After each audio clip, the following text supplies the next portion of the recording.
Hey everyone, welcome back to another Roman Reacts. We are here tonight to watch another video. This one is going to be the Russian Badgers that I promised to get back into, and we're going to be continuing where we left off in all of his videos. And yeah, we're going to be giving those a watch and having a go. And it's the first one that we're watching right now is Watch Those Wrist Rockets. This is the beta of Battlefront 2 long ago. So yeah, we're going to be giving this a watch and having a go and see what he's been doing back in the day. So really quick before we continue, just be sure to I just want to say thank you so much for the subs. It does mean a lot, and I'm glad that you guys are able to keep on subbing and having fun and keep on growing with me, and I hope to continue to earn that, okay? And also just be sure to hit that like and subscribe if you wish. It does help out a lot, just to getting the more views, more content, more people just wanting to come by and show up. So yeah, I hope you enjoy, and let's just get on with it, shall we? Okay. All right, with that said, and that's all good. All right, yep, got that up. Okay, we are set. All right, here we go. 3, 2, 1. Over to LeBron on the baseline. Ugh, disgusting. Disgusting. Back here. Uh-oh, I'm out of bounds. Aw, shit. Come on. Get me back in bounds, for the love of God. Oh, God. Yes, we're good. Oh, I almost made it. I was so close. Stopping that MTT now. Oh. Shouldn't have come to this. Star Wars Battlefront 2, motherfucker. The game that's extremely fun for the extremely skilled and probably pretty mediocre for everybody else. Well, we call you normies. But before I start screaming Roger Roger at the top of my lungs, let me start with a firm statement, which happens to be the firm statement that I will not be making any firm statements about the beta. And here's why. 2 years ago this month, I made a video called Wiggle Wiggle Operator about the Rainbow Six Siege beta, saying that it was atrocious, filled with empty hype, and was gonna fail. And guess what happened? Ubisoft totally overhauled everything, completely changed the game, and blasted Rainbow Six Siege into a money-filled rocket ship to planet popularity. And to twist the knife even more, Rainbow Six is now a staple game on my channel that occupies nearly all of my most viewed videos, and at least half of my subscribers are Rainbow Six players that love to beat me over the head with that video to this day. Yeah, it's like being figuratively punched in the face with hindsight bias. So to make the statement that I was referring to earlier, I will not be making any statements about the Star Wars Battlefront beta. This is just one-way banter. This is just thinking out loud. I have no idea if it's gonna be a resounding success or a catastrophic failure. The end. And with that being said, oh baby, was it ever a blast to play. Oh my God, Darth Maul, I'm out. Rolly boys don't want none of this. No, sector not clear. Oh, I'm still alive. Fatality. Maybe it's just my bias towards games that reward reflexes and rapid aim instead of strategy, but temporarily ignoring all other flaws, it was a hell of a lot of fun to play. It's not fun. What's that? Now granted, there was a learning curve to get oriented with the controls and how the game modes work. Yo, what is F? For the assault? I'm so used to it being pay respects, I don't know what this gun is. Hey, do you want to reload in blue or do you want to reload in yellow? What yellow does is that it temporarily increases damage and it temporarily does not overheat your gun when you shoot. Oh, that's cool. Was that too hard to fucking say? I don't know, you're the one with the lisp.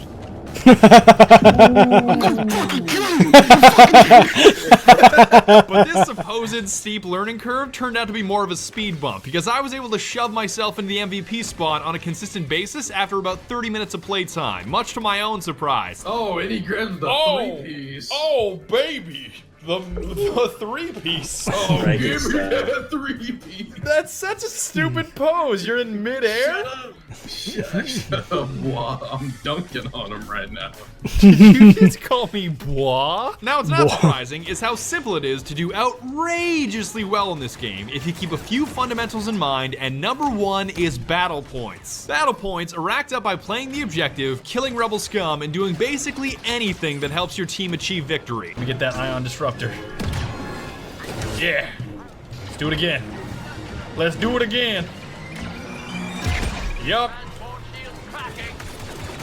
Come on, team, we can do this. Once you have enough of these battle points, you can spend them on dramatically better vehicles, classes, and heroes. Just think of them like a kill streak that reward you for doing well, with my personal favorite obviously being the Super Battle Droid. Yeah. Dab. I kind of want to murder you, but there's no TK. So I was talking to Beverly the other day, and then I just shot.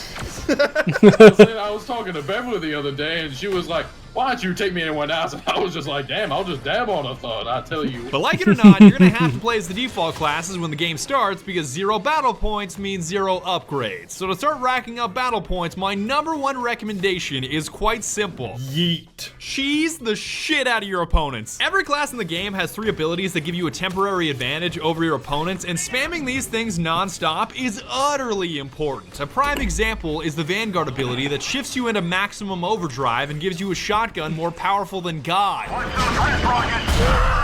gonna Vanguard him. Here we go, boys. Yeah, boy. Vanguard, boys. Vanguard, boys. Boom. And I missed that shot pretty hard, but whatever, we got him. Anybody finna get Vanguarded like this guy? Fast as Nuts. fuck, boy. Fast as fuck, boy. Nuts. You're nuts. You're nuts. Oh, And okay. hey, in case accuracy isn't your thing, the grenade ability is on a bottomless cooldown. What a time to be alive and stacking up battle points. Oh shit! Grenade! Just remember that while you're playing the default classes, it is absolutely mandatory to constantly spam your roll key to be virtually impossible to hit. I really can't wait till journalists start calling this game the Dark Souls of Star Wars games. Let's be honest, Badger, you probably buy a foot pedal to bound to alt. Yeah. You see, you guys in chat think that I'm lying, but if I could buy a foot pedal and bind it to alt and just break my ankles spamming it all day, I would do it. I would pay several $100s to do it. Back on topic, as long as you keep the saying, if you find yourself in a fair fight, your tactics suck, ingrained in your brain while playing the default classes and spamming your abilities that provide temporary advantages, you'll have oodles of battle points to spend on upgrades, no sweat. And once you are swimming in battle points, spending them wisely is also a good idea. And there's no better choice than the Jet Trooper. You honestly can't go wrong. It's okay, I have a rocket launcher. You thought you were gonna win the gunfight, and then I said, oh, no, you will not win this gunfight. You just nay on. Yes, that's basically what I did. Is he was standing right in front of me like, ha, good luck winning this one, and then you nay out a rocket launcher. Oh, wait. Iowa. Yeah, seriously. These guys are the perfect combination of firepower and mobility, giving you the overwhelming advantage against normie characters by either outmaneuvering them or simply dunking on them with your rocket launcher like you're Vince Carter. Let me... Dunked on! Oh, God, Oh, that's man. disgusting. Of course, you have the jetpack trooper equivalent with the other factions like the Super Battle Droid, aka... And even though they may have slightly different health bars or abilities, as long as they have the jetpack, they're exactly what you want. Like you're approaching somebody that's really attractive and you find out they have bad breath, you're like, hold up. And you come back 40 feet. And I may take some heat for this, but I think the heroes are way overpriced. I'm not saying they're bad. I will definitely never say they're bad. All right, Darth Maul's right beside me. If I stand still, will he see me? He did not see me, thank God.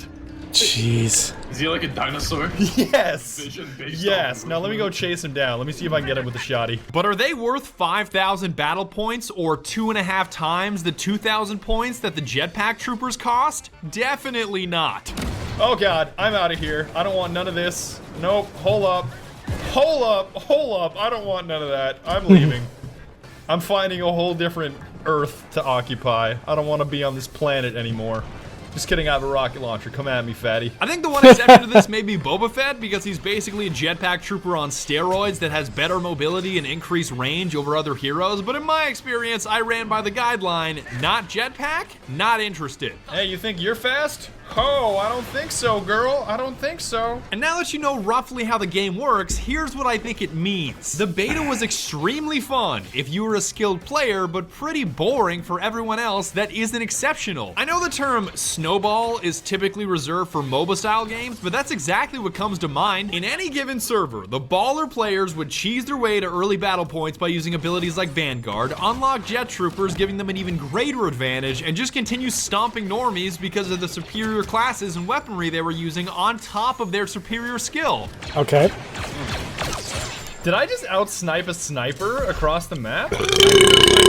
What is this? Ooh. I think the potential loot crate aspect of the game could make this gap between outstanding players and Oh everyone my else gosh, even loot worse, crates. and it's pretty simple. The loot crates contain character upgrade cards like more health, damage, The loot crate system in Star Wars Battlefront basically killed the game. That's for darn certain. etc. And although they can be unlocked by simply playing the game, if you spend money on them, you can open a lot more of them a lot faster, arguably giving you a greater chance of having the best ones, or at least a greater selection to choose from. Wait a minute, you gain a small amount of score for each hit that you take? They want to reward you for getting shot?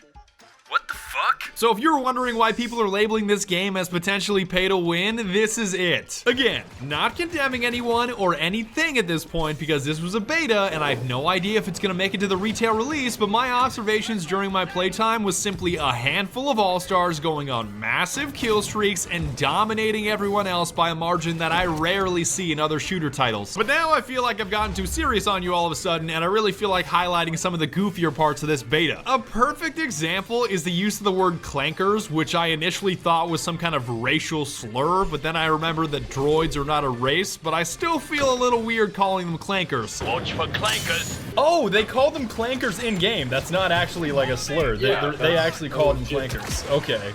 Yeah.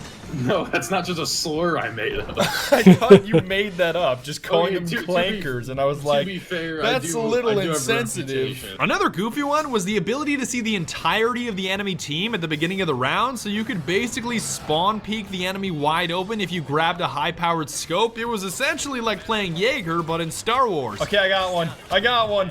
I'm satisfied. I'm satisfied. And finally, I wanted to let you know that I wanted to dive even deeper into this beta, but on the last day, it was honestly hard to find full servers to play on. Look at the only opponent we have right now, Grouse. Oh.